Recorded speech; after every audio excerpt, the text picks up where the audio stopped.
Seguimos adelante aquí en Telebuen Día. La vacuna contra el virus del papiloma humano surge otra vez como motivo de fricciones, reacciones, polémica e inquietudes. Se dice, por ejemplo, que unas 140 mujeres mueren por año aquí en Uruguay por cáncer de cuello uterino, la posible consecuencia del virus, uno de los números que maneja la oposición, para exigirle al Ministerio de Salud Pública que suministre la vacuna. Desde el Ministerio se afirma que la vacuna es contra el HPV y no contra el cáncer y que se corre el riesgo de la falsa sensación de seguridad que la vacuna cura el cáncer, genera expectativas desmesuradas. ¿Se toman o no en cuenta las recomendaciones de la Comisión Asesora de Vacunaciones que entiende que la vacuna es eficaz y segura? Es una de las preguntas que le trasladaremos ahora al subsecretario Leonel Brioso, pero antes vayamos a algunos datos técnicos que vale la pena tomar en cuenta en este informe de Mariela Martínez. El virus del papiloma humano o VPH es una infección de transmisión sexual, por lo que se considera dentro del grupo de enfermedades venéreas. El vector del agente, que es el VPH, es el pene. Por lo tanto, los métodos de protección son importantes para prevenir la enfermedad. Las vacunas para combatir este virus que existen en Uruguay solo cubren algunas cepas, por lo que demanda un plan complementario para su eficacia. Lo recomendado es aplicar la vacuna antes de que la persona se inicie sexualmente, o sea, cuando la mujer es VPH negativa. En el mercado, las 3 dosis necesarias para el tratamiento cuestan unos $500. La vacuna está aprobada en algunos países y en otros no.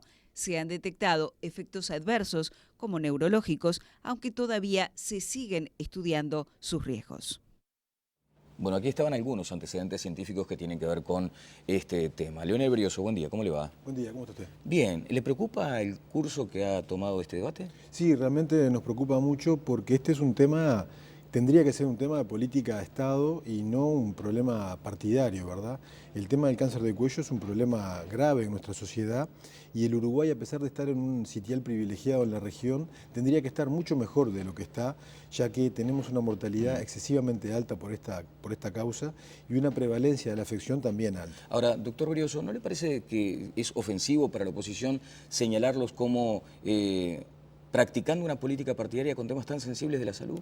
Bueno, el problema concreto es que nosotros venimos trabajando en este tema desde que estamos trabajando en el Ministerio de Salud Pública y desde nuestra profesión como ginecólogo y como profesor de hace muchos años, y se están dando informaciones que no son verdad y que pueden confundir aún más a la opinión pública. ¿Cuál es la que más le preocupa? Bueno, a mí hay 3 que me preocupan fundamentalmente. La primera, que estamos en presencia de una vacuna que no es contra el cáncer. Esta vacuna no cura el cáncer y no lo previene en todos los casos. Es una vacuna que es contra algunos virus que producen lesiones premalignas que pueden llevar al cáncer. Y eso hay que diferenciarlo muy bien. Con la vacuna no se soluciona el problema del cáncer. Yo entiendo que todos nosotros como seres humanos queremos que se descubran las vacunas contra el cáncer, contra el Alzheimer, vacunarnos y curarnos de todo y evitar cualquier afección. No es el caso de esta situación. Esa es una de las falacias que usted hoy por hoy está observando. Esa creo que es la principal. La segunda es que esta no es una vacuna como el resto de las vacunas que estamos acostumbrados a ver los uruguayos y las uruguayas, porque la vacunación no impide que en el resto de la vida la mujer deba seguir haciéndose todos los controles de Papa Nicolau, el control ginecológico, el uso de métodos barrera en las relaciones que no son protegidas, ¿verdad? No blinda contra nada, digamos. Exactamente. Y además no sabemos por cuánto tiempo da esa inmunidad desde el punto de vista de la posibilidad de prevenir la afección del virus. Eso es lo otro.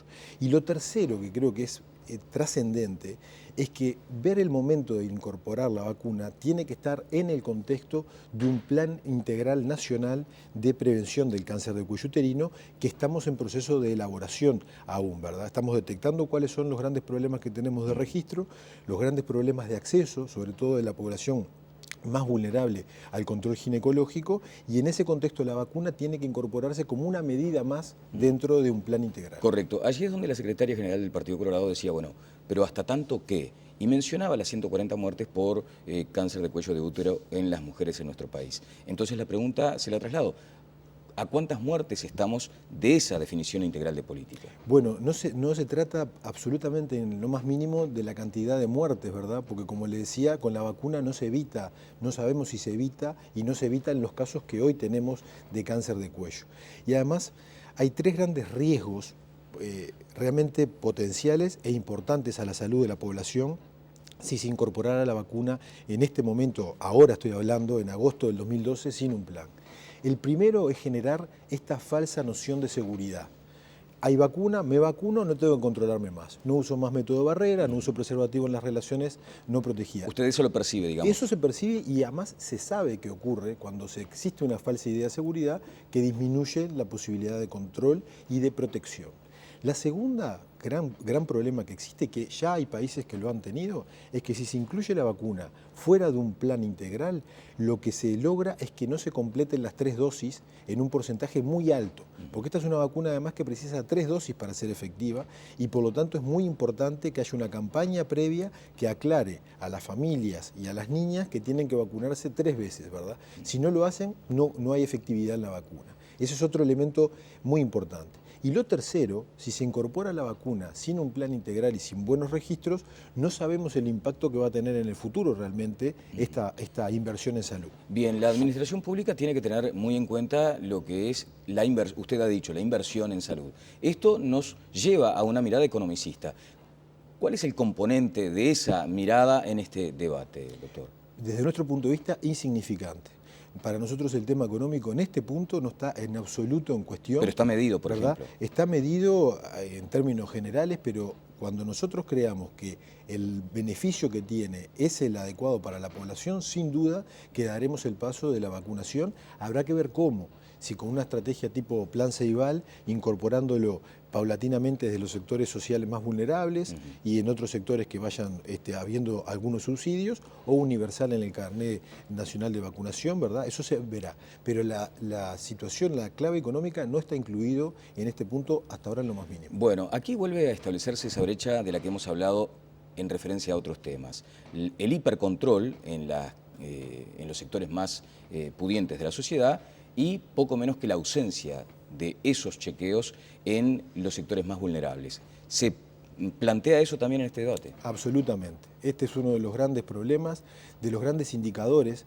Cuando hablamos de las enfermedades de transmisión sexual y el cáncer de cuello uterino se comporta, como muy bien decía el informe al inicio, como una enfermedad de transmisión sexual, encontramos que son indicadores justamente de esas brechas de inequidad que son el objetivo principal de nuestro gobierno de disminuirla para tener una comunidad y una nación única. Hay quienes dicen que aprobar la vacunación sería achicar esa brecha de desigualdad. Bueno, yo lo que quiero explicarle que desde el punto de vista técnico es exactamente lo contrario, porque si se aplica la vacuna y no se genera la conciencia pública de la necesidad del Papá Nicolau, de la necesidad del control y la necesidad de la educación sexual y reproductiva, estaremos teniendo, como yo he dicho, pan para hoy y hambre para mañana, porque esas mujeres que se vacunan se les genera la falsa idea de que no es necesario la protección en el futuro. Para quienes no estamos profundamente en el tema, podríamos llegar a pensar que el Papa Nicolau hoy está absolutamente generalizado en las mujeres del país, y no es así. No, no es así, lamentablemente la situación es bastante mala en ese sentido.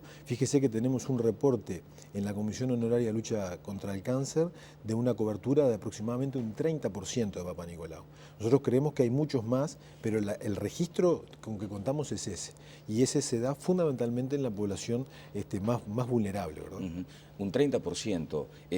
¿Usted ahí entiende que debería fortalecerse la política? Ahí hay que fortalecerse. La política debe ser integral a nivel de prevención primaria, secundaria y terciaria. Lo primario, lo más efectivo, seguro y conocido es la educación en salud sexual y reproductiva, educar a las niñas, niños, jóvenes y adolescentes con respecto a las relaciones sexuales, a la protección, ¿verdad? En lo primario entra el tema de la vacuna cuando se dé este contexto de información. Lo secundario, un sistema de screening, como se denomina, o tamizaje, que incluye el Papá Nicolau y la consulta periódica. Al menos tendría que tener acceso todas las mujeres a una consulta bianual o anual a nivel de ginecólogo, partera, con el Papá Nicolau. Y a nivel terciario, que mucho nos preocupa también, de que la detección del cáncer se acompañe de un tratamiento oportuno y rápido, ¿verdad? Que muchas veces hay una distancia muy grande en eso que lleva a la mortalidad aumentada. Bien, doctor, hoy no podemos anunciar entonces cuál es el momento en el que el Ministerio de Salud Pública anunciaría la incorporación de este tipo de vacunas. Nos encantaría poder anunciar que ya, porque eso implicaría que el plan está funcionando y tenemos resultados. No es ya. No fue en la rendición de cuentas del 2012, que fue lo que públicamente dijimos en la Comisión de Salud cuando fuimos convocados, porque no estaba desarrollado el plan. Estamos trabajando de manera prioritaria en este tema, todo el ministerio está en tensión con este tema, todo el sector de vacunaciones, todo el sector de epidemiología, los programas de la niñez, el programa de mujer y género, toda la DIGESA está trabajando estrictamente en esto. Tenemos una ordenanza que el ministro ya promulgó para mejorar el sistema de screening, la JUNASA hizo un llamado a todas las instituciones para que reporten cuál es la situación de los PAP, y yo entiendo, soy muy optimista, que si esto logramos superar este debate partidario que yo considero un tanto absurdo y ponemos a alinear a todos los actores en esto, en pocos meses podemos estar anunciando que el plan está caminando y que se va a comenzar con la vacunación por sectores. Bueno, hay quienes pueden llegar a entender que en la medida en que se instrumente este plan, siguiendo esta línea de razonamiento, no nos vacunaríamos contra nada. Bueno, el punto concreto que, como le dije, es que esta vacuna es distinta a todo el resto. Esta vacuna no previene la necesidad de desarrollar todo el resto de las medidas. Las otras vacunas no. Y yo he pensado mucho, porque me ha tocado comunicar en temas académicos y políticos muchas cuestiones difíciles, pero con este tema de la vacuna me ha costado mucho más. Y yo creo que acá en el imaginario colectivo de todos nosotros como seres humanos, lo que deseamos es que en nuestro imaginario que exista la solución para el problema del cáncer, por ejemplo, del Alzheimer, y que si nos dice alguien, hay una vacuna que tacha el cáncer, que lo elimina, nos agarramos de esa idea. Pero esa idea, desde el punto de vista de la salud pública, es peligrosa porque puede llevar a que se incremente a lo largo del tiempo todavía más esta afección. Bueno, el gobierno dice que la oposición está haciendo política con esto, que es absurdo. La oposición dice que esto es un capricho, parafraseando al presidente de la República. Información, información e información, en todo caso. Y más parafraseando, educación, educación Claro, y educación. a eso iba. Yo cuando me incorporé en la subsecretaría, solicitamos una consultoría al Fondo de Población de Naciones Unidas sobre este tema, porque imagínense que para un profesor de ginecología tener, como dice el presidente, la changuita de poder estar en este cargo, hay algunas cosas que son obligatorias para uno, ¿verdad? Una de ellas es esta. Cuando empezamos teníamos una opinión muy distinta con respecto a la vacuna. Pensábamos, como piensa mucha gente, que con la vacuna se solucionaba el tema. Y fue el trabajo en conjunto multidisciplinario el que nos hizo ver que es solamente una parte de la solución, ¿verdad? Y que tenemos que estructurar todo. No hay soluciones milagrosas. Ha sido muy amable, como siempre. Encantado. El doctor Leonel Berioso, subsecretario de Salud Pública.